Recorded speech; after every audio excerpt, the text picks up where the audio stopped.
o teólogo Moses Rushdun tem uma teologia sistemática, da qual eu não conhecia até antes de abordar o estudo desse sermão. Rushdun falou uma frase nesta teologia sistemática dele que me deixou atordoado. Ao tocar sobre este ponto em específico, ele diz o seguinte, ele diz que o conhecimento de Deus é inescapável. Ele diz que você e eu não conseguimos escapar de conhecê-lo. Nós não conseguimos fazer de conta, ainda com muito esforço, de que Deus não existe. E eu vou usar a palavra existe como aproximação porque ela não é a mais indicada. O conhecimento de Deus é inescapável.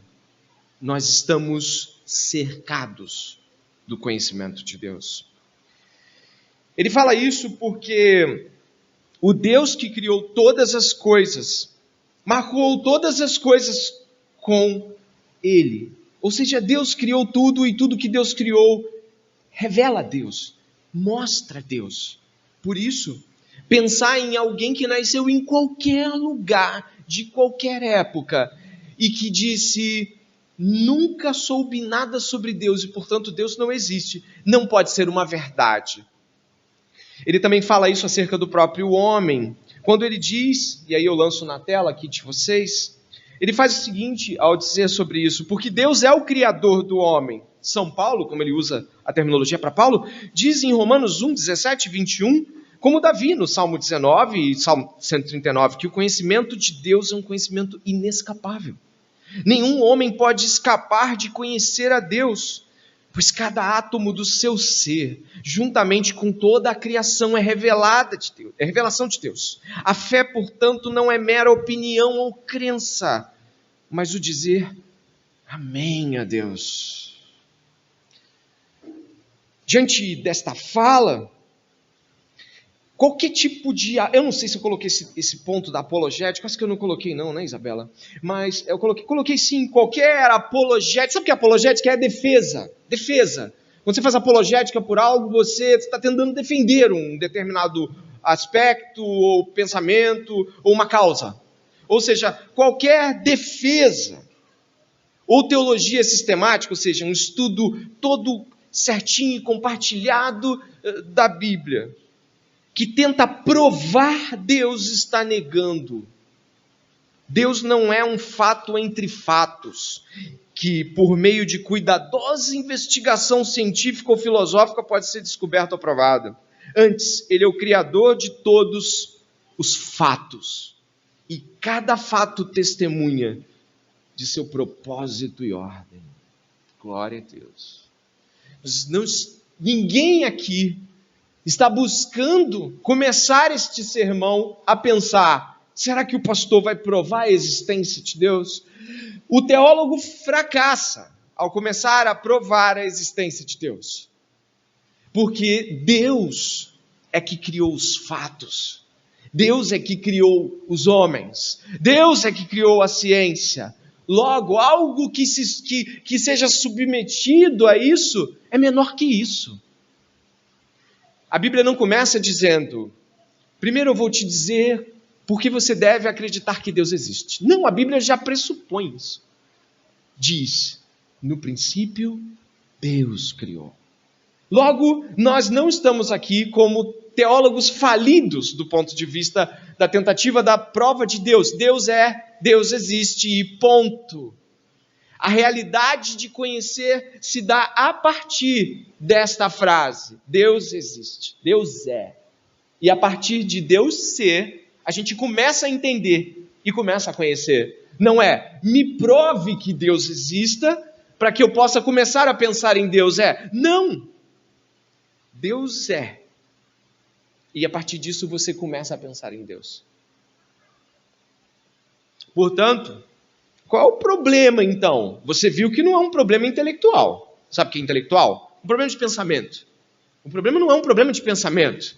Ninguém é inculto ou indouto demais para não poder falar, Deus existe, Deus é. Eu vou usar o termo existe aqui muitas vezes, então você que conhece melhor o significado da palavra existe, entenda a aproximação que vou usar. Deus existe, e ponto, e acabou. E daí, seguem-se os saberes. Tem um outro teólogo chamado Cornelius Van Til, alguns já devem ter ouvido falar, que ele diz que o problema não é intelectualidade, o problema do homem não é esta pessoa, ela é tão limitada aqui dentro que ela não consegue acreditar que Deus existe. Não. Esse Cornelius Van Til, esse teólogo renomado, né, deixou muitas boas obras, falou não, o problema do homem é um problema, ele fala algo muito engraçado, caimita. Eu falei, meu Deus, eu nunca ouvi isso. Aí eu fui estudar o pensamento do Van Til, ele diz o seguinte, o problema do homem é o problema de Caim. Caim sabe que Deus existe, mas o ignora. Deus fala na frente dele. Se você continuar com isso, vai ter problemas. Ele o ignora e mata o seu irmão. O problema do homem com Deus não é um problema intelectual. Deus se revela nas coisas que foram criadas. É preciso que Deus seja primeiramente negado intelectualmente? Não. A negação intelectual é a segunda. A primeira é a do coração. Eu preciso negar no meu coração e fechar isso para que eu não acredite, para então experimentar a negação intelectual. Não, agora eu vou começar a argumentar sobre Deus não existir, porque a primeira coisa que eu tenho que fazer é aqui, é negá-lo aqui, não aqui. O conhecimento de Deus, então, nos mostra que todos os homens têm acesso, e já vamos ver um texto de Romanos, aguarde aí. O problema do homem, continua Rushduni, com Deus é simplesmente o fato de que Deus é Deus, e o homem caído quer ser seu próprio Deus. Seu problema dessa forma é, em essência, moral. Os problemas intelectuais são trincheiras e barreiras criadas como parte de sua guerra contra Deus e como meio de se esconder do fato de que está em rebelião, né? Acho que eu não botei essa em rebelião moral. Romanos capítulo 1, agora sim, verso 18 ao 20, diz assim, porque do céu se manifesta a ira de Deus sobre toda a impiedade e justiça dos homens, que detêm a verdade em justiça. Porquanto o que de Deus se pode conhecer, olha lá, nele se manifesta porque Deus lhe manifestou. Porque as suas coisas invisíveis, desde a criação do mundo, tanto o seu eterno poder como a sua divindade, se entendem e claramente se veem pelas coisas que estão criadas, para que eles fiquem inexcusáveis, ou talvez na sua tradução, indesculpáveis. Deus se revela na criação. Portanto, ao assumirmos esse sermão como o início de uma série de doutrina de Deus, nós vamos iniciar por este prólogo para dizer logo que não vamos tentar prová-lo, mas compreendendo que Deus é, seguir em diante. Por isso, a tentativa de prová-lo se revela a não fé, ou talvez a tolice de acreditar que o problema do homem é intelectual, quando não é. Não existe a menor possibilidade de que alguém negue o conhecimento da existência de Deus, a não ser que o faça primeiramente através do seu coração. Que continuar crendo que ele existe traria implicações para essa pessoa. Portanto, nós iniciaremos a nossa perspectiva desse olhar segundo o autor de Hebreus, que fala no capítulo 11, verso 6, assim: de fato, sem fé é o quê?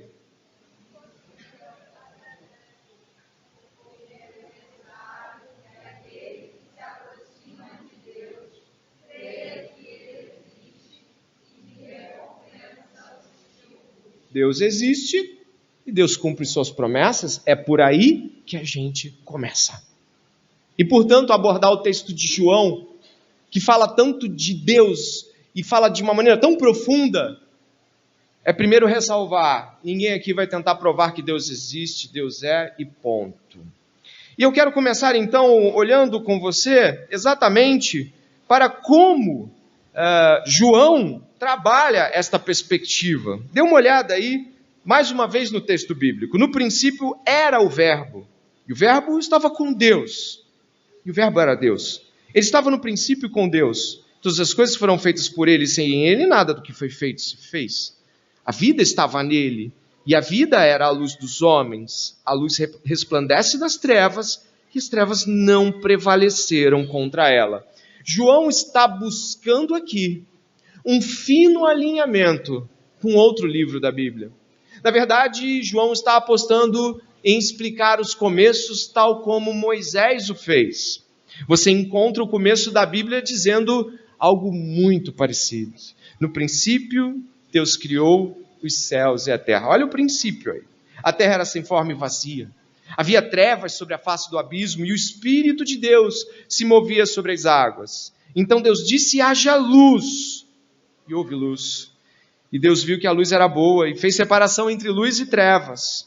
Deus chamou a luz dia e chamou as trevas noite. Houve tarde e manhã, o primeiro dia, verso 1 a 5. Agora, por 10 segundos apenas, ou menos, olhe para a sua Bíblia e compare com esse texto. Olhe João e compara com Gênesis. Quantas palavras são iguais? Como há uma proximidade de texto? Como o autor bíblico, né? O Carson, ele vai falar que, o comentarista Carson, ele vai falar o seguinte: o texto é ambíguo e ao mesmo tempo completamente direto. Você vê que ele está usando ambiguidades, ele está jogando com as palavras, mas você sabe que é sobre o Gênesis. Mas você também sabe que não é só sobre o Gênesis. Ao mesmo tempo que você fala, isso lembra Gênesis. De outra forma você fala assim, mas tem mais coisa aqui. Quem entende o capítulo 1, do verso 1 ao 18, entende o próprio livro de João. Esse evangelho é compreendido a partir do capítulo 1, do verso 1 ao 18. Caminhando dentro dessa perspectiva, João diz que no princípio era o Verbo. Moisés diz que no princípio Deus criou. Será que são os mesmos princípios? Em parte. O princípio de Moisés em Gênesis é o princípio onde a criação foi estabelecida. O princípio de João é antes dela. É um princípio anterior. Os comentaristas afirmando sobre isso falam de que João aproveitou as palavras da maneira mais correta. O princípio aqui é antes que a criação existisse, o Verbo era, o Verbo estava. A questão é que Deus era antes do tempo. E você vai precisar se apropriar aqui dos impactos que as palavras vão ter nesse sermão. Deus, o ambiente fora de tudo isso era o próprio Deus. Deus estava fora do tempo. E se for preciso aproximar, ele estava em um contexto que costumamos ver na Bíblia chamado de eternidade. Fora de contagens, de envelhecimentos, de estações. Deus estava fora disso. Temos um cenário magnífico onde você vê aqui uma relação clara acontecendo. No princípio era o Verbo estava com Deus. Nós vamos entender já já este Verbo e este Deus. Mas percebe que há pessoas aqui. Não há apenas Deus, mas Deus e o Verbo. Existe relacionamento fora do tempo. Existe relacionamento antes do tempo. Se é que é possível dizer antes do tempo. Deus não está circunscrito pelos anos. Deus está fora dos limites que conhecemos. Ele está completamente distante de todas as realidades limitadoras que nós conhecemos. Então a gente entende que João fez questão de usar uma palavra especial aqui. Ele vai usar o logos, que em grego traz para nós a dimensão de palavra. E aí eu olho para o texto de novo e vejo, no princípio era a palavra. E a palavra estava com Deus. No relato de Gênesis, que vai permanecer por um tempo aqui, você percebe a eficácia da palavra. Consegue ver? Deus disse, haja luz, e houve luz. O autor de Eclesiastes vai falar sobre as grandes sabedorias de Deus, e a sabedoria vai dizer, antes que houvesse mundo, eu estava com Deus, arquitetando a terra, planejando ela. A palavra aqui é Deus. Mas o que está acontecendo? Vamos desvendar isso. Os hebreus acreditavam de tal forma no poder da palavra de Deus, que às vezes atribuíam a ela quase que uma personificação. Parecia que a palavra quase que se destacava de Deus, embora fosse a palavra de Deus. A gente repara isso em alguns pontos. Salmo 33, verso 6, pela palavra do Senhor foram feitos os céus e todo o exército deles pelo Espírito de sua boca. Olha só como a Trindade já se revela aqui, embora não seja o palco de hoje, mas olha como a Trindade vai se revelando ao longo do Velho Testamento. A continuidade, Salmo 147, eu destaquei 2 versos aqui: o que envia o seu mandamento à terra, a sua palavra corre velozmente, manda a sua palavra e os faz derreter, faz soprar o vento e correm as águas. O que está acontecendo aqui é que tanto os autores de Salmos quanto Moisés falam de como a palavra é eficaz quando ela é enviada para seu determinado propósito. Deus envia a sua palavra e a palavra se cumpre. Deus ordena a sua palavra e a palavra se faz, ou seja, aquilo que é feito acontece. Haja luz, não havia luz, agora há luz. A luz existe, é feito segundo a palavra. E por que é importante de que esse verbo e essa palavra sejam tão aqui desenhados de forma quase que você os perceba? Eu gostaria que você pudesse analisar a progressiva dos argumentos que vou trazer para você. Repare agora de que modo a eficácia da palavra se comunica com o Evangelho de João. Nós vamos trazer uma progressão de 3 versos bíblicos, ou 3 conjuntos de versos, e eles vão trazer uma consequência de compreensão. O primeiro é Isaías capítulo 55. Observe, por favor, está aí na sua tela. Porque assim como desce a chuva e a neve dos céus, e para lá não tornam, mas regam a terra, e a fazem produzir e brotar, e dar semente ao semeador, e pão ao que come, assim será a minha palavra, que sair da minha boca. Ela não voltará para mim vazia, antes fará o que me apraz, e prosperará naquilo para que a enviei. Se você perceber, a palavra então ela é eficaz. Quando Deus envia a palavra, e João não está usando um termo aqui à toa, ele sabe muito bem que o seu público reconhece a palavra em todo o Velho Testamento como essa que você está entendendo. E é isso que ele está buscando ali. No princípio era a palavra, e a palavra estava com Deus. Mas então a mente da gente explode aqui. A palavra era Deus. E eu quero prosseguir, depois da eficácia da palavra, com a obra de João, o Evangelho de João. Olha o que vamos ler aqui agora. E o verbo, ou melhor, se você quiser, e a palavra se fez carne e habitou entre nós, e vimos a sua glória, como a glória do unigênito do Pai, cheio de graça e de verdade. João testificou dele e clamou, dizendo: este era aquele quem eu dizia. Olha esta frase de João: o que vem após mim é antes de mim, porque foi primeiro do que eu. Magnífico. Tudo se juntando. Mas ainda tem. Olha o que o próprio Jesus diz em João 17, 5-8, por favor. Agora, ó Pai, glorifica-me contigo mesmo com a glória que eu... Olha isso, completa essa frase em negrito.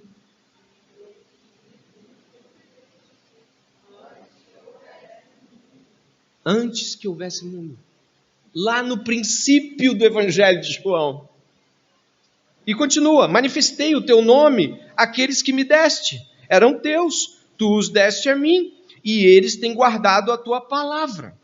Agora eles reconhecem que todas as coisas que me tens dado provêm de ti, porque eu lhes tenho transmitido as palavras que me deste, e eles as receberam. Verdadeiramente reconheceram que eu saí de ti, e creram que tu me enviaste.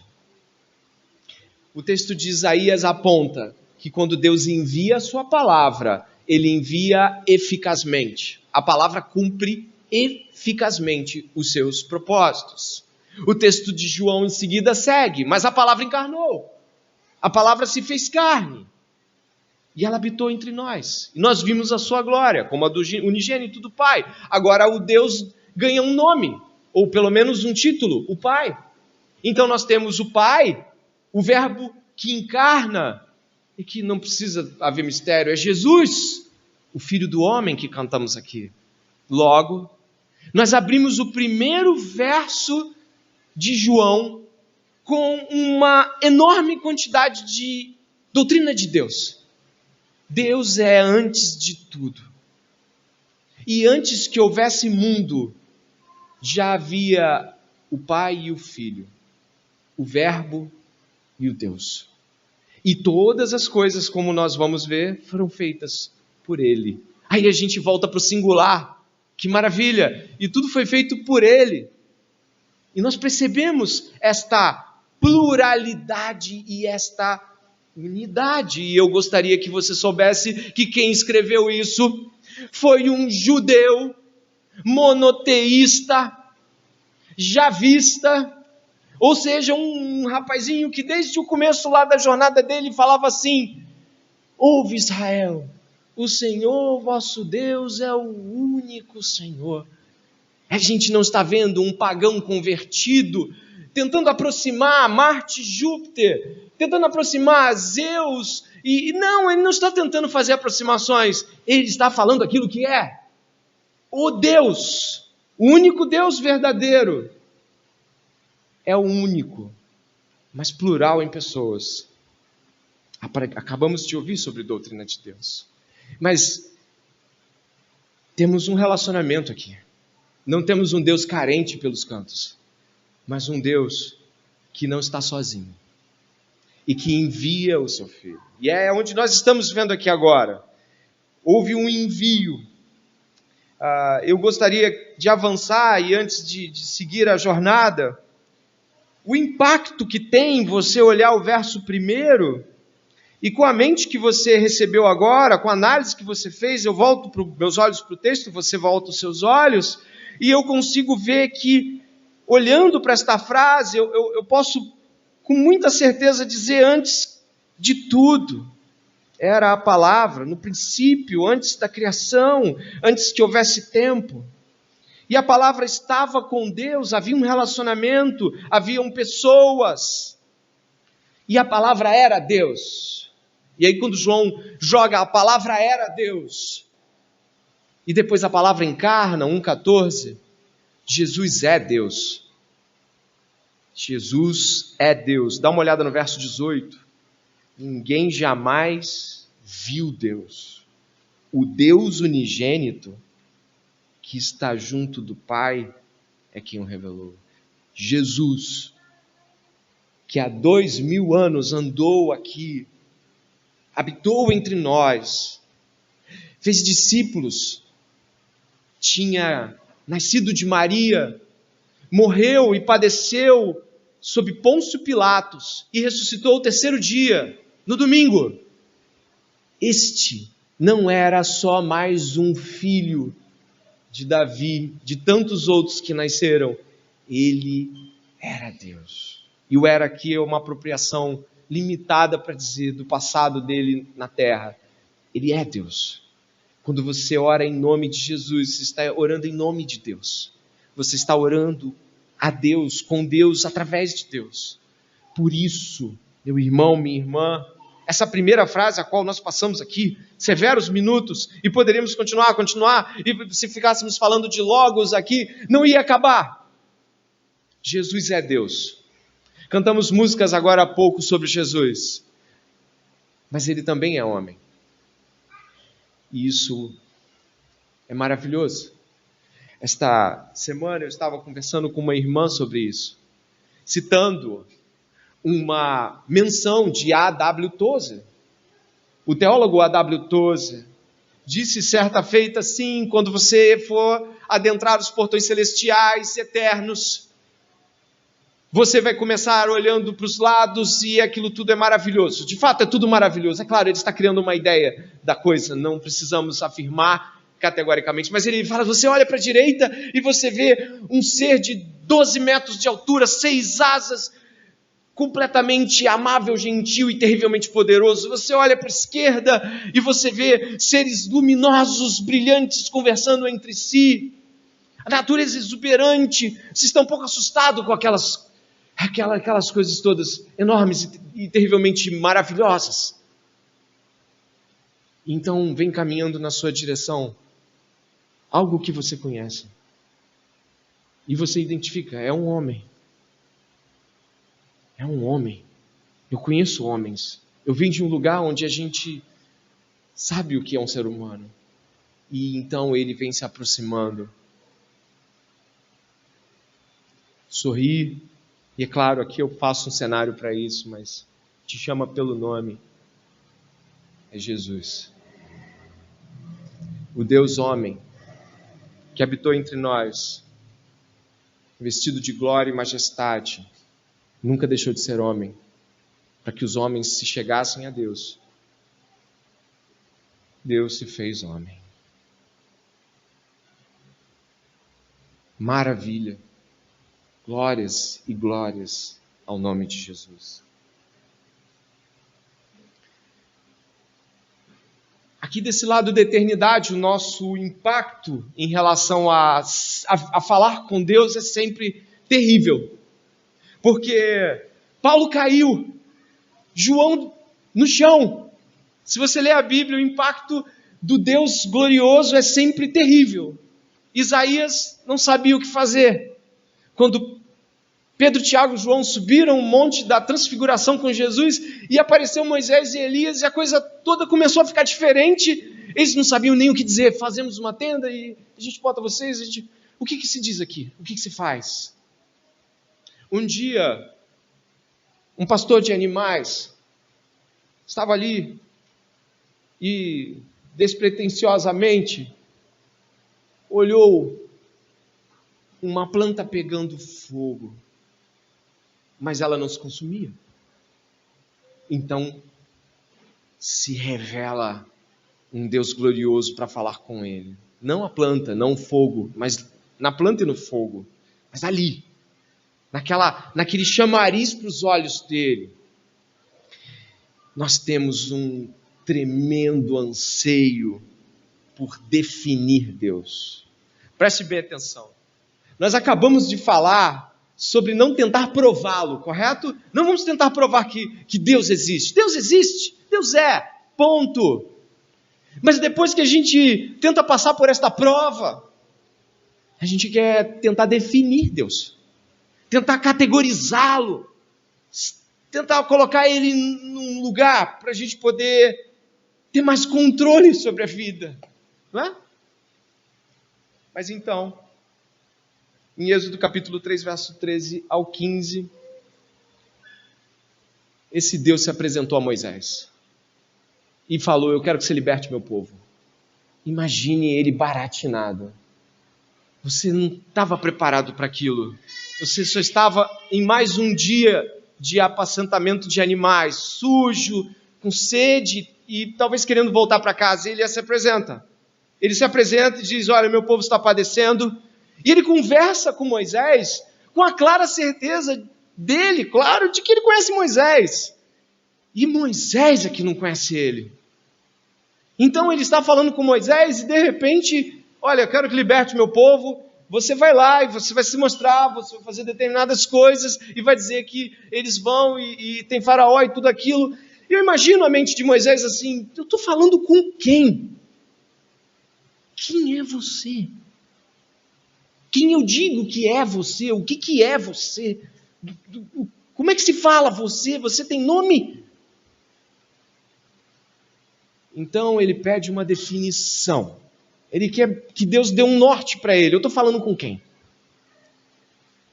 Moisés disse para Deus, eis que quando eu for falar com os filhos de Israel e lhes disser, o Deus dos seus pais me enviou a vocês, eles vão perguntar, qual é o nome dele? Então, o que lhes direi? Deus disse a Moisés, eu sou o que sou. Disse mais: assim você dirá aos filhos de Israel: eu sou, me enviou a vocês. Deus disse ainda mais a Moisés: o Senhor, o Deus dos seus pais, o Deus de Abraão, o Deus de Isaque, o Deus de Jacó, me enviou a vocês. Este é o meu nome eternamente, e assim serei lembrado de geração em geração. Em primeiro lugar, nomear. Não é só nomear, é definir. Quando você nomeia, você define limites. Quando você me chama, eu olho. Não olha todo mundo. Quando você dá um nome para algo, as outras coisas estão excluídas dele. Você dá um nome, você define e limita. O Deus da Bíblia disse: eu sou. Eu sou. Isso não é panteísmo, não é Deus tudo. Eu sou aqui é a mais possível das afirmações diante de um Deus que criou tudo, todos, e que fez todas as coisas, e aquelas que ainda irão acontecer, ele também as fez. Se Deus busca dar a Moisés qualquer nome que feche ali, circunscrito a um nome, ele se limita a este nome, ainda que nós saibamos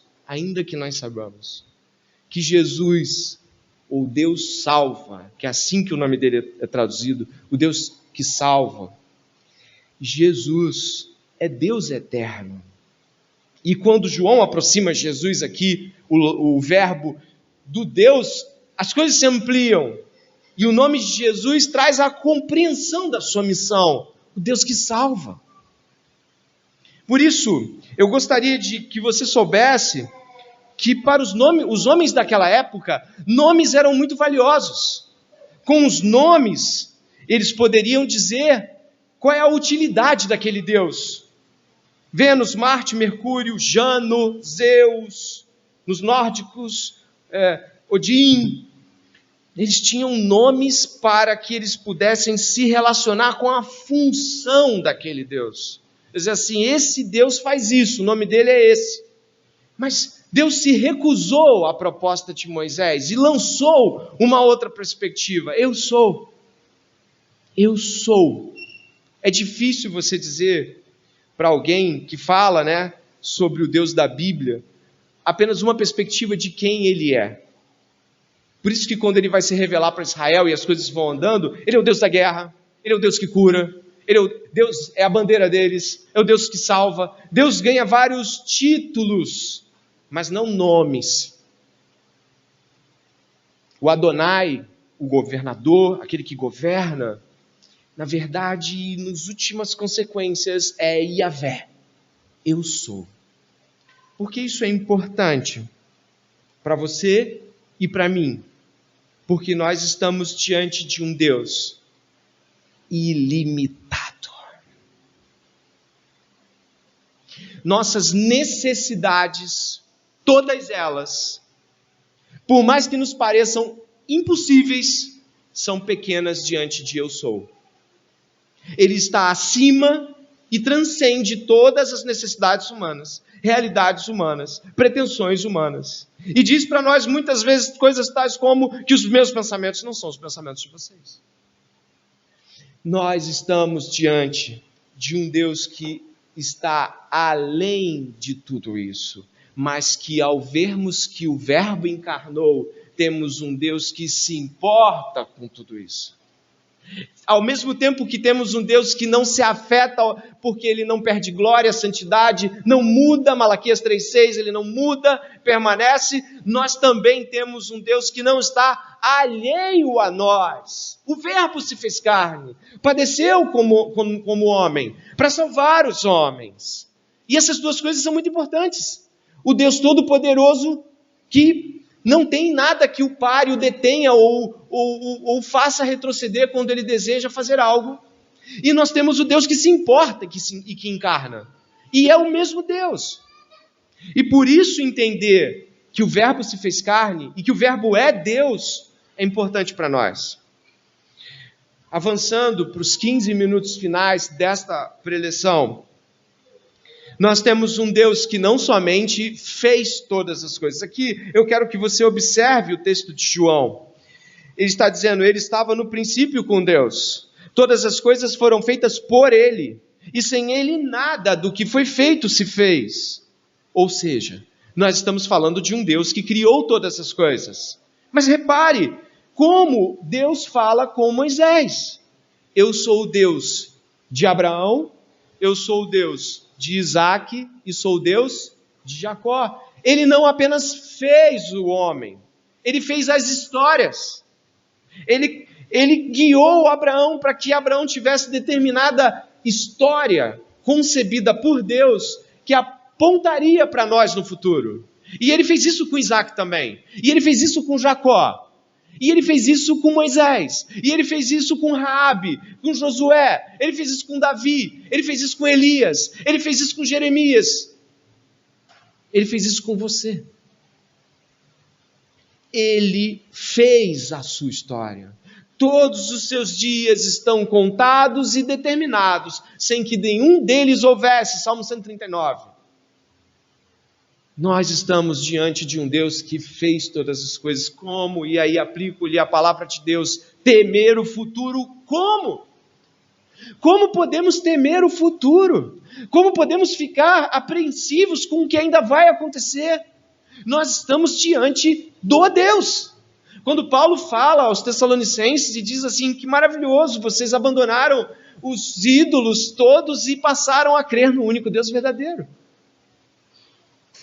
Estou aqui apelando neste momento de que se você acredita em Deus, crê que Ele existe, como diz o autor de Hebreus, e que Ele é galardoador daqueles que esperam nele, você tem de abandonar a média crença, aquela crença que não parece que não te arranca o teu medo, não arranca a tua apreensão, não arranca o teu medo do futuro, parece que tudo está, sabe, eu vou fazer uma brincadeira aqui com você, mas eu acho que poucos vão entender, mas eu vou fazer assim mesmo, eu vou fazer uma lembrança. Eu jogava videogame antigamente, em videogames mais antigos, e quando a gente estava jogando jogo de corrida, o cenário ia se formando enquanto o carro andava. Eu sei que a maioria não vai lembrar, mas eu falava assim, será que é uma curva? Será que é uma direita, uma esquerda? Os videogames mais antigos não tinham essa tecnologia. O cenário não está se formando. Deus é. Para de ficar tentando. Olha, existem hoje 1000 patologias e eu não discordo que elas existam. Ansiedade, transtornos aqui, transtornos acolá, medos, fobias. Sabe, eu não vim aqui para tratar aquela coisa, sabe aquele pastor que fala assim, isso tudo é mentira, esse pessoal é muito fresco. Não, tem doença. É real, existe transtorno de ansiedade, existem todas essas coisas, mas eu vou lhe dizer também o que é mais real ainda, e que em todos os momentos, sejam esses ou os outros, você pode se lançar no Deus que estará lá, no Deus que contou os seus dias na palma de suas mãos, que escreveu a sua história para o louvor da glória dele. Creia nesse Deus, não no Deus médio. Eu não sei o que vai ser de mim. Eu sei! Deus tem uma enorme e maravilhosa história eterna para cada um dos seus filhos. E Ele é um Deus bom. E Ele enviou o seu Filho como prova do seu amor. Deus prova o seu amor para conosco, tendo dado o seu Filho a nós quando nós ainda éramos pecadores. E este Verbo que fez todas as coisas, que fez a história dos homens, esse Jesus, a quem nós cremos, olha o que diz o verso 4. A vida estava nele, e a vida era a luz dos homens. A luz resplandece nas trevas, e as trevas não prevaleceram contra ela. João aqui ele faz um caminho diferente. Ele vai usar a luz e trevas de Gênesis.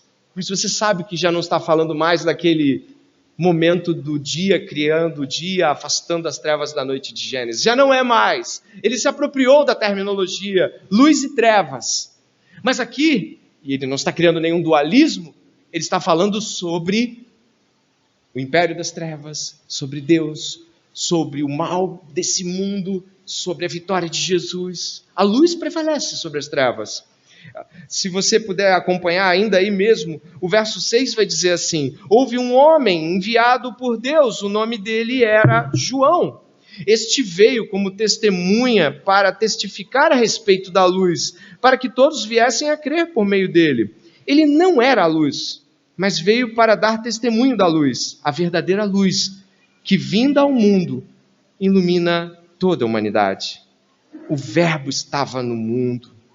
O mundo foi feito por meio dele, mas o mundo não o conheceu.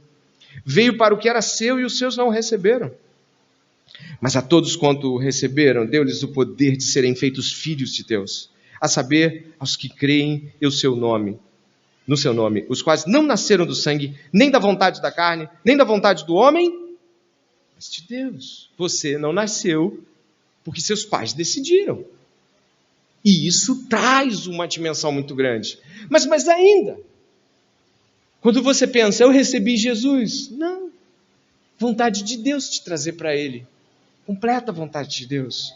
Temos uma definição clara de luz e trevas. A luz é Jesus. E as trevas é a rejeição satânica deste mundo às obras de Jesus. E quando você encontra isso, você fica buscando também tatear. Peraí, mas quando houve essa rejeição? O que houve? O que aconteceu? Claro que a gente vai avançar muito mais ao longo do mês, mas vai no capítulo 3.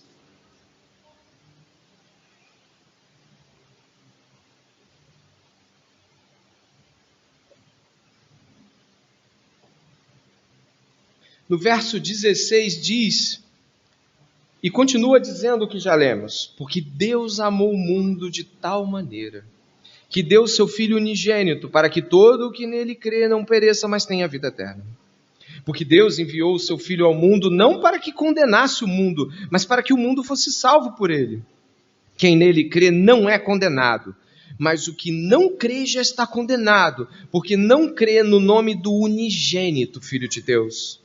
Leiam o verso 19 comigo. A condenação é esta: a luz veio ao mundo, mas os homens amaram mais as trevas do que a luz, porque as suas obras eram más. Eu continuo.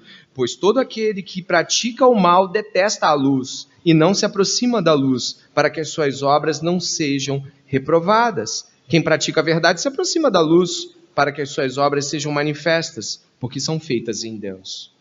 Aqui, nós encontramos o motivo da rejeição da luz. A luz não perdeu, a luz prevaleceu, mas a luz foi rejeitada. E esta frase do verso 19 deve ficar marcada no seu coração. Qual é a rejeição? Os homens amaram mais as trevas do que a luz, porque suas obras eram más. Repare que aqui há uma clara distinção entre luz e trevas, e fala sobre amor. Amar. Voltando àquela citação de Deuteronômio, ama o Senhor teu Deus de todo o seu coração, de toda a sua alma e com toda a sua força. E Jesus ressalta até no Evangelho de Mateus, com todo o seu entendimento. Nós temos uma realidade de amor. A rejeição, e aí eu volto ao argumento lá do começo.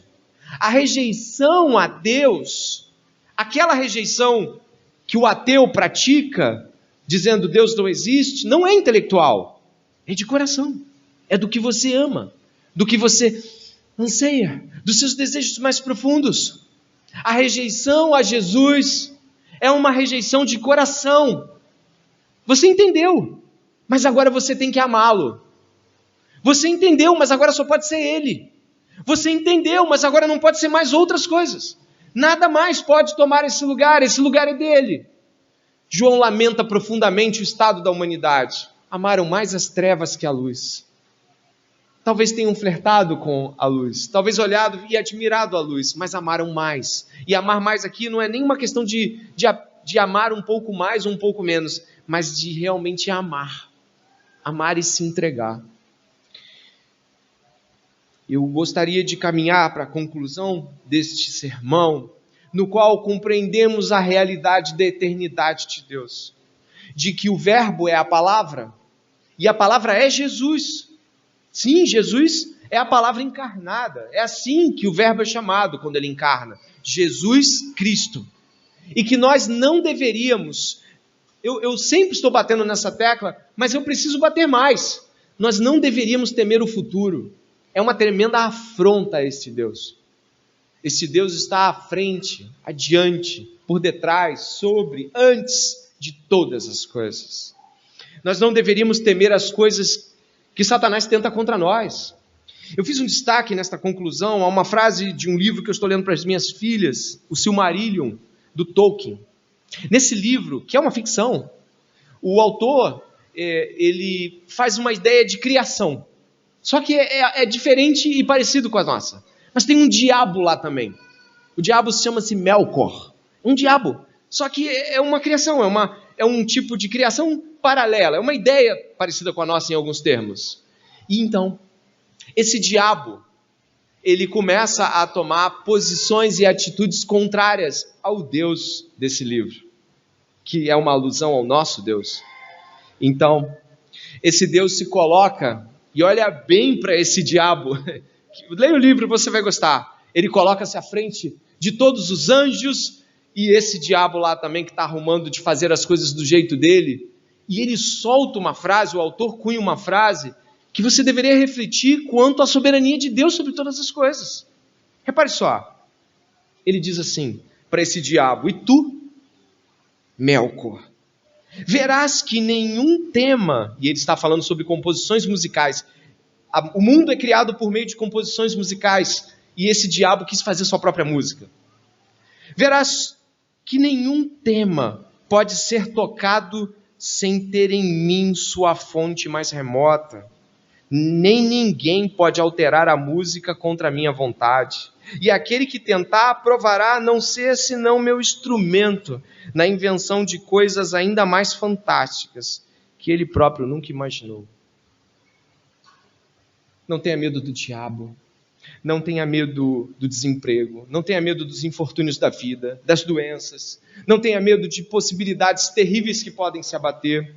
Eu apelo aqui nesta aplicação para que o único Deus que fez todas as coisas segundo a sua boa vontade toque em nossos corações essa noite, para que possamos adentrar a natureza gloriosa que é ser filho de Deus, que é se preocupar com as coisas do reino, que é viver as coisas do reino, que é caminhar segundo coisas que não estão completas diante dos nossos olhos, mas que cremos que se completarão.